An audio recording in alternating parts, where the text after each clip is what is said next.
There's different gers that I've actually spoken to in person that have, you know, been treated unfairly. And I think that it's important that we talk about loving the ger, and why Hashem has mentioned it, you know, 36 times at least. You have to think about what the ger has to go through when coming to this walk of life, to come into a whole new world that they weren't born into.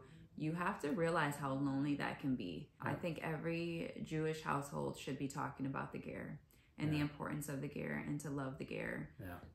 Because it breaks my heart to hear that's not the case for some people.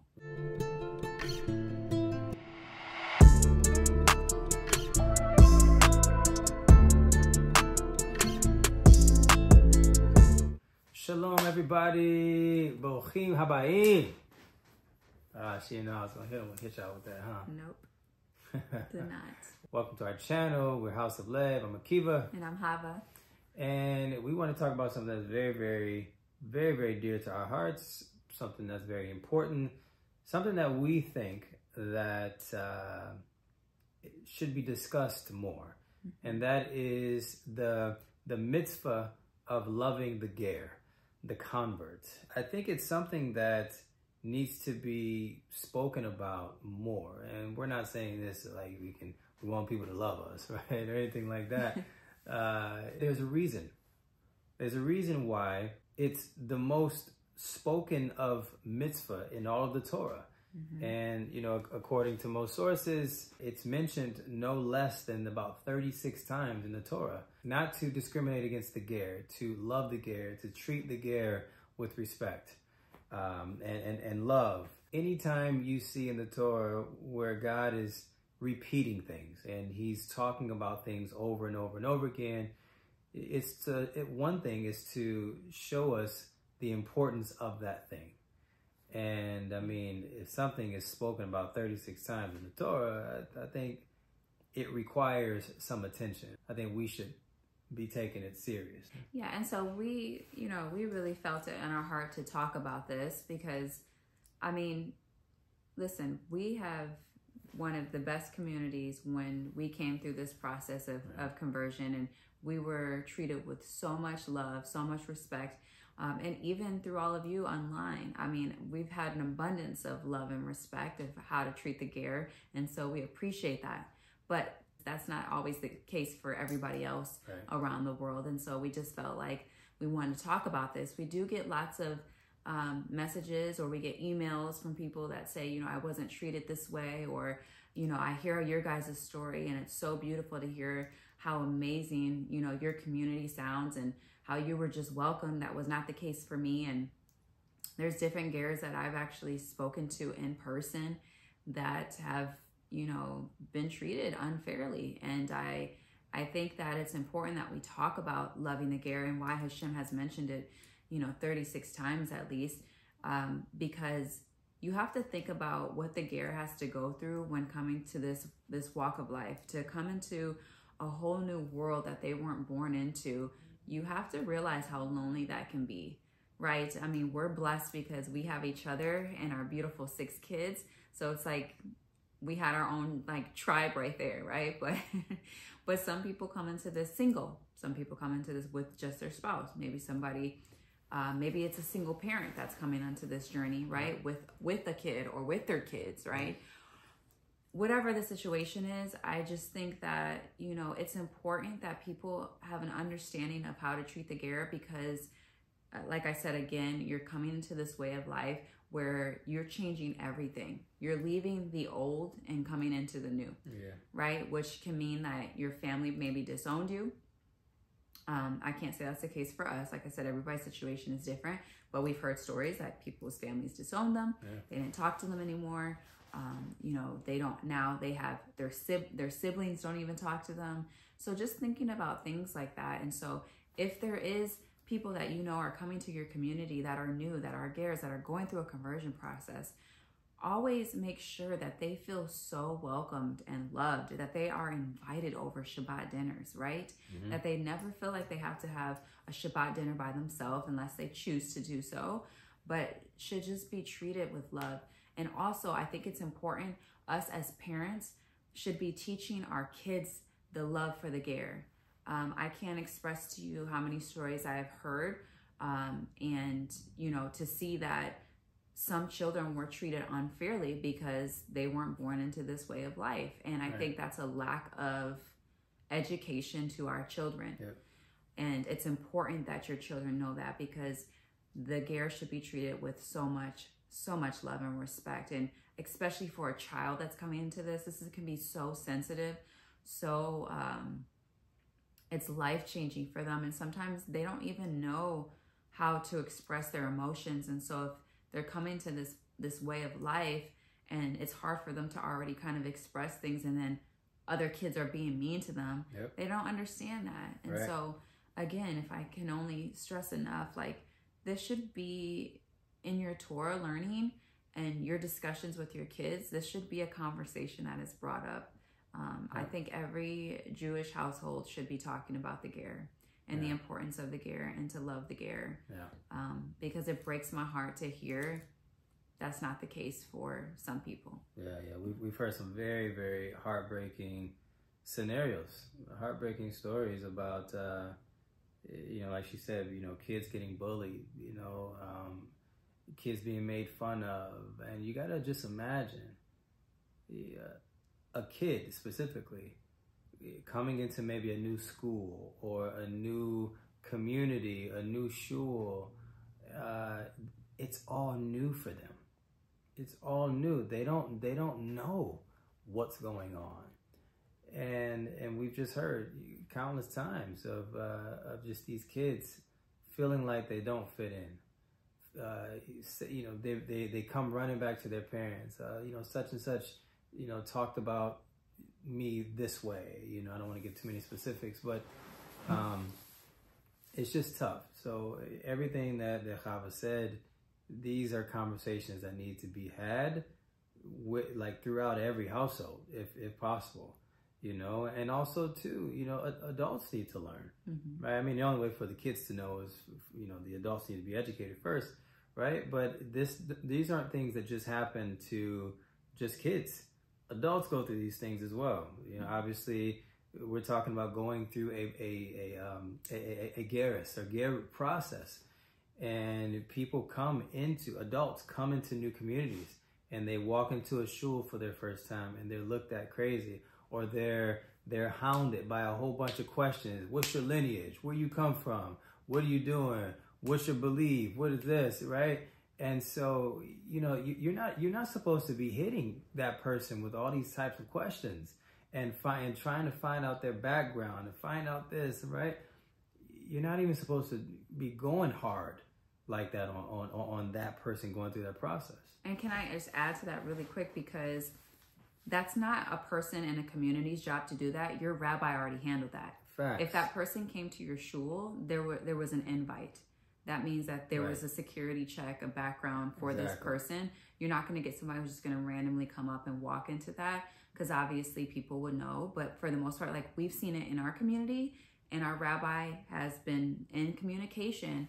But we've seen that people don't have to deal with that with our community, because our rabbi has already done a background with this person and has been in communication.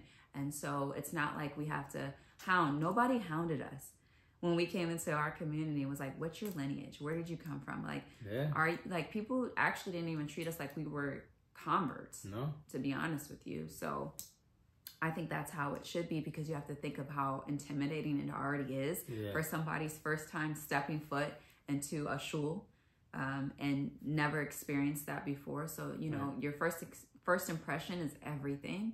And that's why we're so grateful to our beautiful community, because of how they welcomed us in. We didn't feel like anybody different. And also, I think it's very important too that parents, we need to start talking about the different diversities in Judaism. That's a fact. Right? That they come in all colors, right? And we can speak about that because of us having, you know, being African Americans coming into this walk of life. And yes, we know there's Jews of color out there, especially you go to Israel, they're everywhere. It's all mixed, right? But more so in America, you know, we've seen maybe it's not as seen or popular, and you can, and especially maybe you're in a smaller community where your community is not going to have a lot of the diversity like that. So it's important that I think us parents are, explaining and sharing those with our children, so it's not a huge culture shock or shock to them, and as if that, Jews of colors don't exist, because they do. Yeah.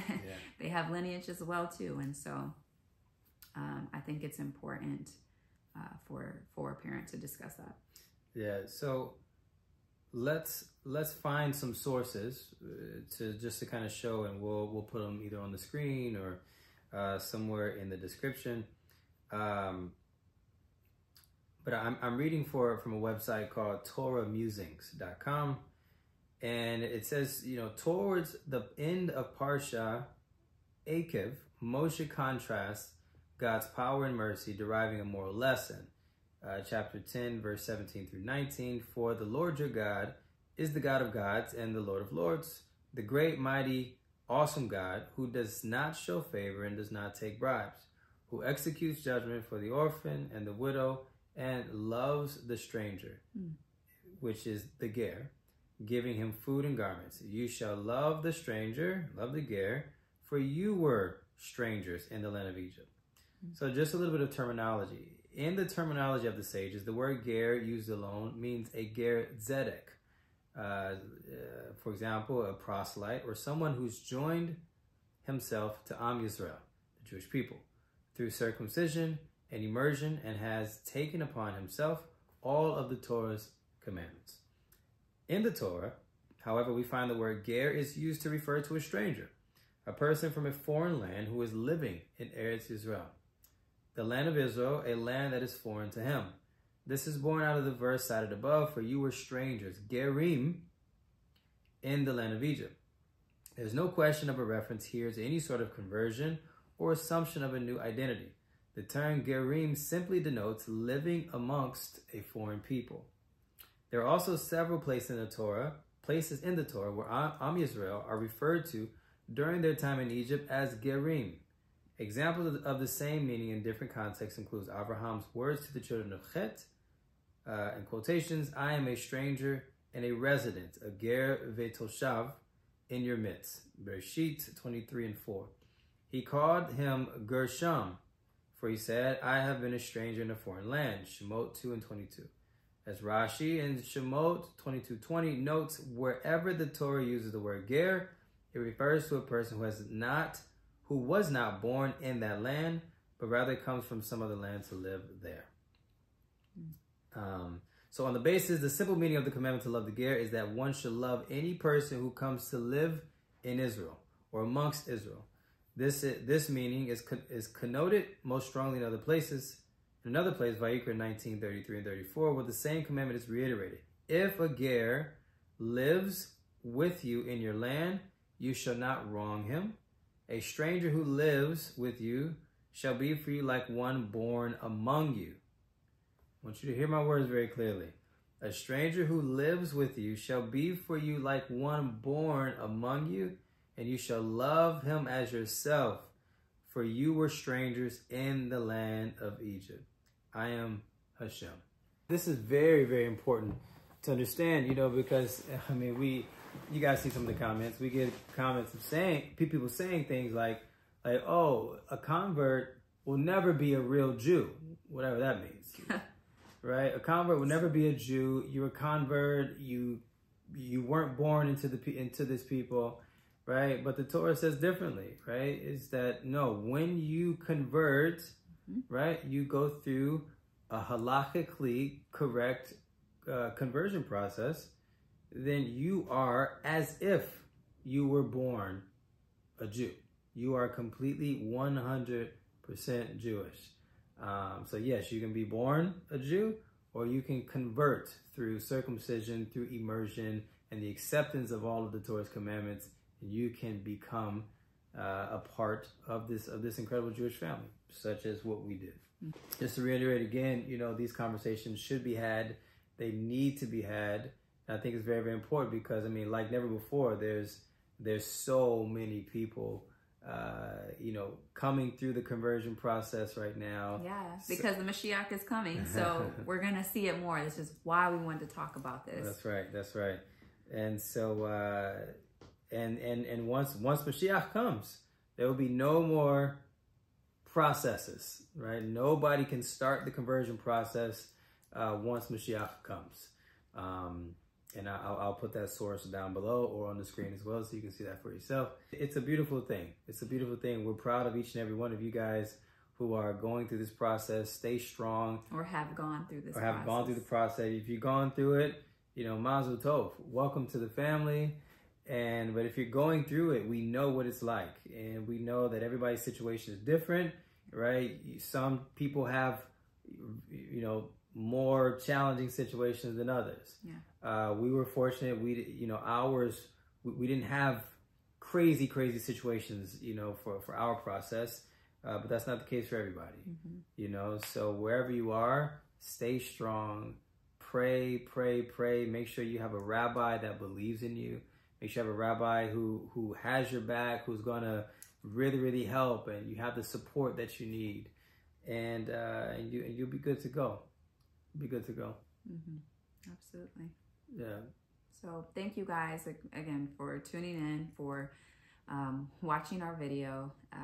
This is something that we feel so passionate to talk about, obviously the gear, because that's, who we are. But again, nobody should feel alone on that journey. Yeah. And they should have all of the love. And especially if you only understood what they're doing and what they're leaving behind to go into this new life. Yeah, exactly. It's a whole different thing. Yeah. And it's worth it, don't get me wrong, but it is not easy. It's not easy for a lot of people. So I know we play our part, that we make sure within even our community, people who are going through the process, we invite them over for Shabbat. We have people over, other gears that, have gone through, and knowing that they don't feel alone. And our community is so good about inviting people over all the time too. But again, just make sure that person is loved and respect. Yeah, because again, it's almost like you're leaving your old land, coming into another land, coming to another family. And some cases are very extreme, to where people's families disown them, right? Not the case for us, but some people's family disown them. And they come into a brand new family, and to be welcomed with open and loving arms, it means the world to that person. Mm-hmm. It means the world to that person. But also think about how it could feel to that person if they're treated wrongly, right? Number one, you're gonna, yes, that person feels terrible, but also, you're breaking a Torah level commandment. You know what I mean? So that's that. So again, thank you guys for taking the time to watch this video, and leave in the comments, share your thoughts, share your concerns, share your hearts. We want to hear you guys on this particular video specifically. And again, take the time to educate your children, educate your friends, sit down with your parents. If you don't know anything about Gerim and converts, right? Educate yourself. But maybe, speak with your local rabbi, if you're studying with a group of people, whatever, right? Take some time to learn. And that's all we would say. Yeah. So love you guys very much. The heat, though.